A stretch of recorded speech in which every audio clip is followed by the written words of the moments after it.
Hello, today I'm joined by Frankie Foster to go through this Tuesday 7 races on the ITV7 free-to-play game that sees 5 races from the first day of the 2023 Cheltenham Festival and 2 from Sedgefield. And hopefully we can come up with some winners to help you land the £100,000 jackpot on offer on the first day of the Cheltenham Festival. By joining our free-to-play ITV7 League this week, you'll be joining the league for Cheltenham and obviously for the other races at Sedgefield. And we'll speak about it all throughout the week. But there's a £100 cash pot each day for finishing top and over 1 million in total jackpot prizes up for grabs across the week. Frankie, sounds good, doesn't it? Doesn't sound bad, does it? If we can land 7 winners day one of the festival, then I don't think anyone would be disappointed. We'll do our best, and hopefully we can at least guide people in the right direction. This is the best week of the year, isn't it, for everyone? And no better way to get involved with a cash prize to make things interesting. Exactly. We'll be explaining the jackpot each and every day, but getting bigger and bigger throughout the festival. And to join our league, all you need to use is the code TWE 2023, and that joins our league, gets you straight in, gives you the chance to win £100 each day. T's and C's will be in the description section on this YouTube show, so please go and check that out for everything. Anyway, Frankie, we'll all that out the way, we'll get kick-started. We'll try and find some winners. We did this last year, didn't we? And I think we did find a fair few winners, even some winners away from Cheltenham as well, because we were talking before, and we didn't expect to be looking at Sedgefield this week. But if you want to win the ITV7, you've got to have a look at Sedgefield, haven't you? So that is sometimes not that it's maybe the place that all eyes are on, but it's sometimes the way to sneak a few easier and more obvious winners at these lesser cards. There are sometimes some that do stand out. So let's not ignore Sedgefield.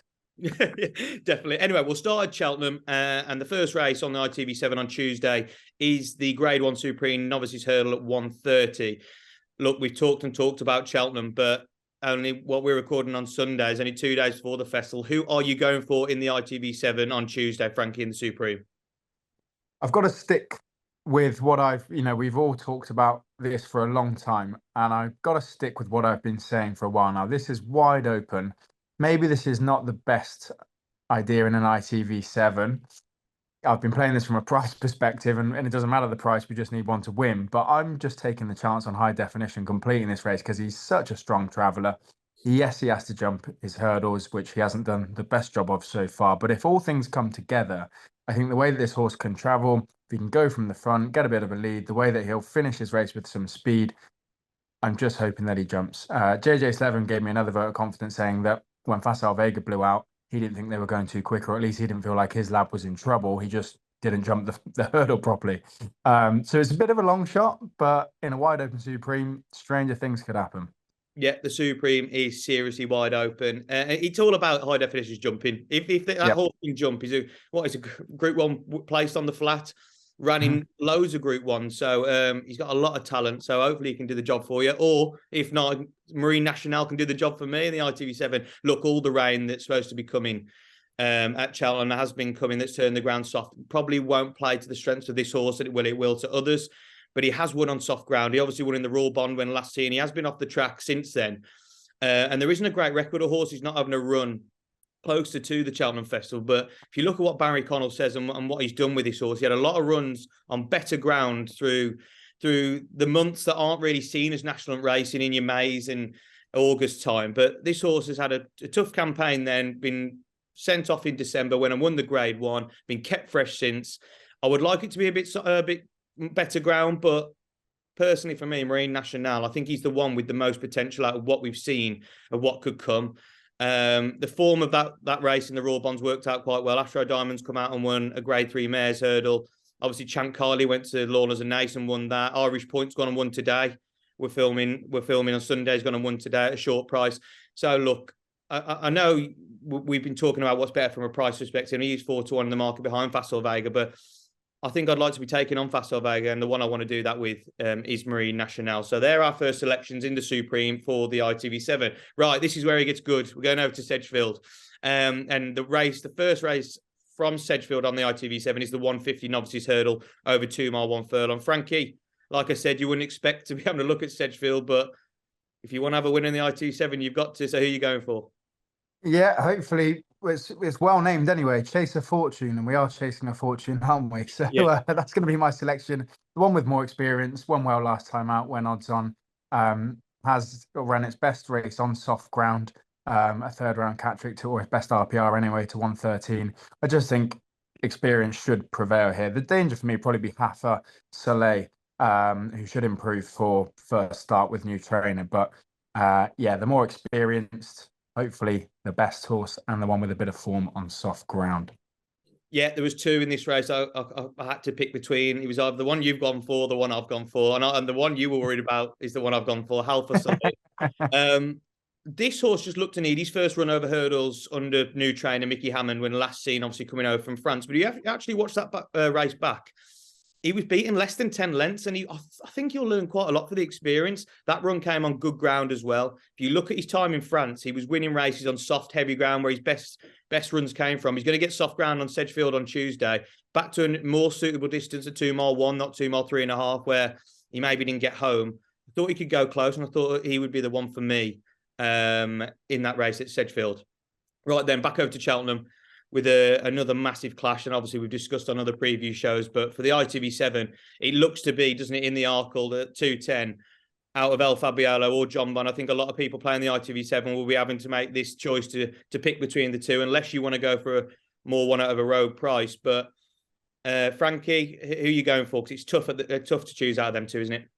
It is. This is one of the clashes of the festival, or it looks it anyway on paper. And the way I kind of sum this up is El Fabiolo has the proven form, and John Bon has the form to come over fences. And I'm going to side with John Bon, mainly just kind of following the trajectory of his career and how he's been talked about even from day one. You know, you couldn't split this horse and Constitution Hill going into last year's Supreme. He is obviously always going to be a massive talent. And like I said, on form at current, El Fabiolo holds the cards, but that's because we haven't really seen John Bon in a hot race, and that's classic Nicky Henderson. He's just been getting some experience over fences. He's jumped them really nicely for me, and this was always going to be his big race. So, yes, although El Fabiolo very impressive in Grade 1 company last time out, John Bon for me, I think we're going to see the real deal come Tuesday. So I'm going to side with John Bon. Yep. Couldn't have put it better myself. We're agreeing on this one. And it's a very tough decision, but when having to make this decision, it was that Irish Arkle is probably the best form shown in that division so far. That's not to say that John Bon still can't be the best horse, because you like you say, Nicky Henderson just likes to warm them up, not really test them. And then when they get to Cheltenham, they prove what they actually can do. We saw what he was like as a hurdler. He was absolutely superb, only losing to Constitution Hill, who's an absolute freak, who's going to win the champion hurdle. But we went on to Aintree and went and beat El Fabiolo. Yes, there's different talking points about El Fabiolo having a second start, and if he'd had more experience, he might have beat him. But at the end of the day, he didn't. And John Bon fought back that day and showed Grade 1 form to go and win. This season, I think what the difference you've got to try and sum up is, has John Bon been a better chaser than he was hurdler? And I think he has. I think the way he jumps is better than El Fabiolo. I think that will be the difference. I think Dysart Dynamo set this race up for them. And I know people are saying to furlong less than at the Dublin Race Fest for Dysart Diamond, will he come back? These jockeys aren't stupid. They've got to get a little bit closer without absolutely gassing them out. And the class of John Bon and El Fabiolo will overtake, I think, Dysart Dynamo. And I think it'll be a match race with them at the last. And I just think that John Bon's cleaner jumping will get him home ahead of El Fabiolo. It's a cracking race. There's so many different factors with these two horses why you can make it. But I'm with you, Frankie. I just think the potential of John Bon and how he jumps, I think he gets this one done for England. So that's the third race on ITV7. We're going to go with John Bon. The last race from Sedgefield, which is the fourth race on ITV7 on Tuesday, is the handicap chase over 2 mile 1 furlong at 2:30. Frankie, who do you like in this one? I'm gonna go with champion jockey Brian Hughes. So am I getting a nod from you? I think I am. Not sure. We're gonna go again. Moonlight Glory. Look, I think this is the one that they've got to beat here. Second and first, the last two starts, one in a class 4, one in a class 5. This distance seems to be right for him. The ground will be fine for him. Just looks kind of the most solid horse in the field, and Brian Hughes on board is always a plus. So yeah, Moonlight Glory for me here. Yeah, Moonlight Glory for me as well. Absolute standout pick in this race. The last two races, he showed really good form, and I don't think there's that much form on offer in the race at all. Look, he finished second in a claiming race at Leicester. It wasn't the best race in the world, but that was on soft ground. That was back in early February, and he didn't mind the distance, and he didn't mind the ground at all. He then came to Newcastle over 2 mile 1 in a better handicap hurdle. and went on to win. Look, it's strange. He runs off £1 lower for marker 96 in this race. This race isn't that deep at all. So I think, as you say, you got the champion jockey on. He should go and get the job done here. And getting back to soft ground, he might handle it better than most. So Moonlight Glory, I thought, was definitely one of the standout picks at Sedgefield and in this ITV7 as well. And I didn't think I'd be saying that when you got all these races at Cheltenham as well.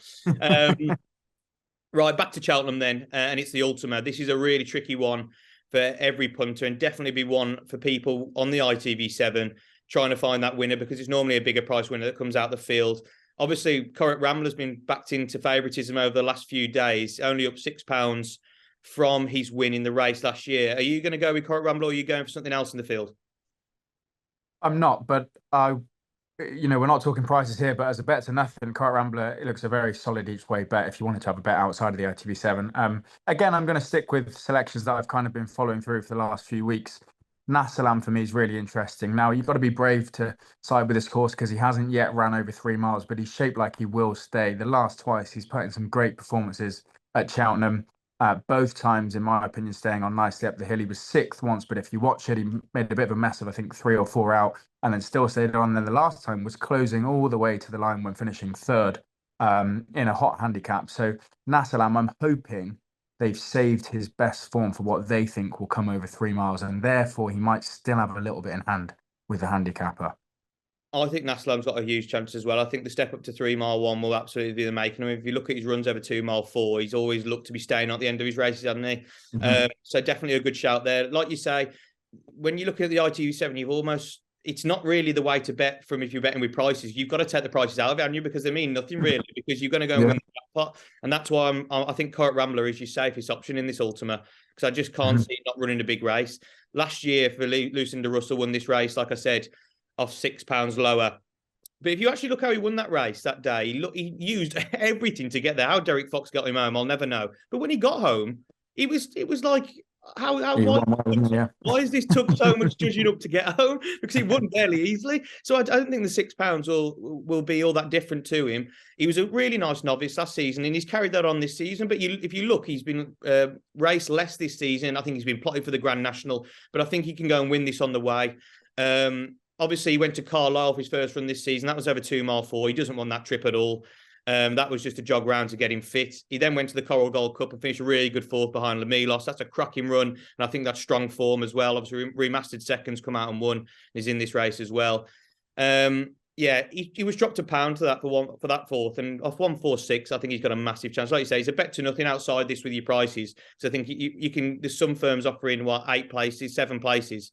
So you'd like to think he's finishing that. But from a win perspective as well, I think he's got a great chance. And we know he gets this trip. If you look at past horses in this race, they've either run in it before and know how to get home and finish in the place, and or ran well. And this horse obviously going to win it last year, and I think it's got a cracking chance. So Correct Rambler for me in the Ultima. For the ITV7. Right, this next bit should be very self-explanatory. It's the Champion Hurdle. It's a race ITV7 have lovely chucked in, because you would like to think that 95% of the population that are having a go at the ITV7 will be chucking in Constitution Hill. Frankie, don't think you need to say much on this thing. You're with Constitution Hill as well, aren't you? Yep, absolutely. We're not talking prices. We're talking who wins. And yeah, I couldn't have any other horse in this race at all. Bar disaster, Constitution Hill goes and wins.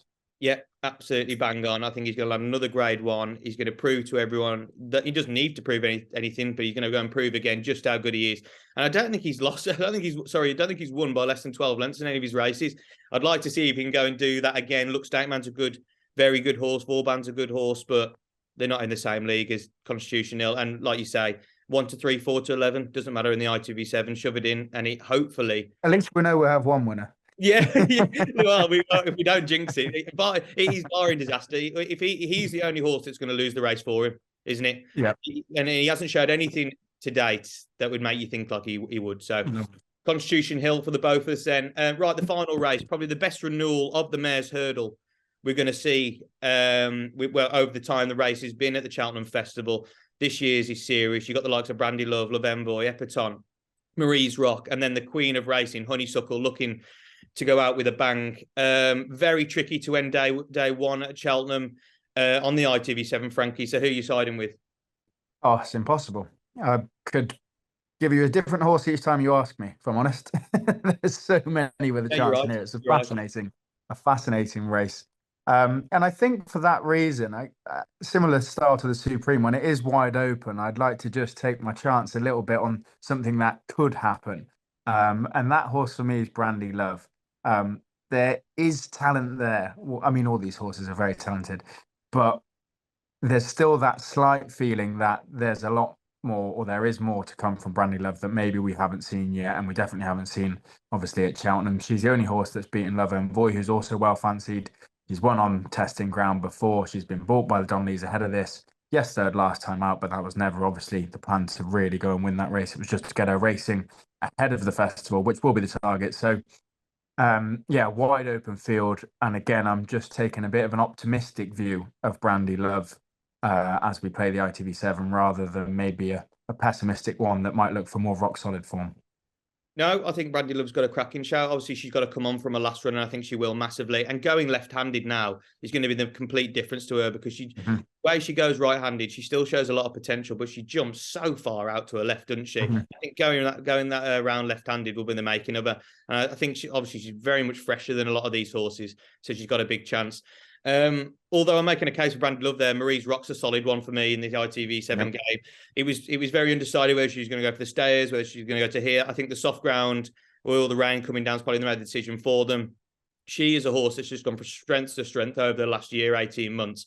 She was a hat-trick winner at the back end of last season, winning, obviously, this Grade 1, a listed race at Warwick. And then off the back of winning this Mares Hurdle last season, went to Punchestown and won their Mares Champion Hurdle, beating Epatante back in third, who's in the race as well this time. She came back this season in the Grade 2 Real Kill Hurdle over 2 mile 4.5 at Cheltenham, and she took on the boys, and she absolutely bolted up again by 6 lengths. She's going to come on for that again. I think the soft ground she won't mind over this trip. Maybe she wouldn't mind it over 3 mile. I think she's got the stamina all day. I think what you'll see with her, she'll stalk. And hopefully when it comes up to going up the hill, she'll find the power she has done, like she did last year. I think Marie's Rock, she's solid. I'd have her as the standalone favourite. I know her and Honeysuckle are toying at the moment at the top of the market, and probably from a sentimental point of view that Honeysuckle is at the top of the market in there. But I think closer to the time on the Tuesday, I'd like to see Marie's Rock go off favourite, and she'll be my last selection on the Tuesday in the ITV7. Right then, Frankie, that's it for the Tuesday. We'll be back, won't we, Wednesday, Thursday and Friday with more ITV7 tips, hopefully trying to land the ITV7 ourselves. We'll give some clues to you watching. As I said, the ITV7 free-to-play game is a £100,000 jackpot on the Tuesday. Also joining our league with the code TWE 2023, you can win up to £100 each day for finishing first on the leaderboard. Me and Frankie will both be in the leaderboard, so just come and have a go and see if you can beat us as well. And thanks again, Frankie, for all your selections. Make sure you subscribe to the Enclosure channel. And please make sure you do subscribe, because like I said, we're going to be talking about ITV7 on the Wednesday, Thursday and Friday as well, with other content across the channel as well, with our preview show and other stuff with Ed and Ollie talking about the ITV7. So thanks again, Frankie, and all the best to whatever anyone's backing at Cheltenham.